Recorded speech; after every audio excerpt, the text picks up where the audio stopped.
আজকে এই পালং শাক ভাতে খাবো আমি, তো তার জন্য গাছের থেকে টাটকা পালং শাক তুলে নিয়ে আসছি। তো তার সঙ্গে দিয়েছি দেখো কাঁচা লঙ্কা সিদ্ধ। এবারে পালং শাকের ভিতর দেবো একটু নুন, দেবো সর্ষের তেল, ব্যাস।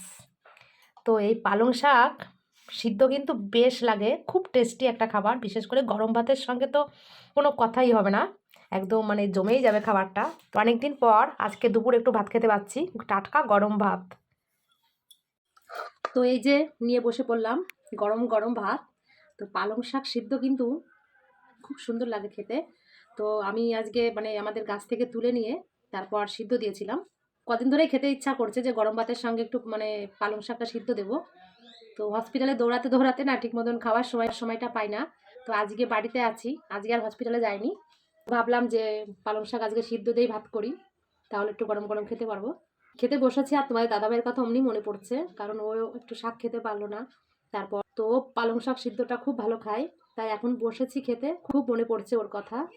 তো আর কি করা যাবে, আমাদের জীবনটাই তো এইরকম, কিছু করার নেই। সব কিছুই মেনে নিতে হচ্ছে, জীবনে অনেক কিছুই মেনে নিতে হচ্ছে, শুধু এটা না।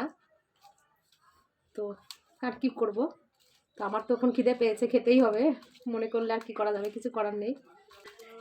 দেখো জিভে কিন্তু এমনি জল চলে আসছে পালং শাক দেখে, আর ভাতটা মাখাচ্ছি একদম সবুজ হয়ে গেছে, আরও বেশি ভালো লাগছে ওই কারণে।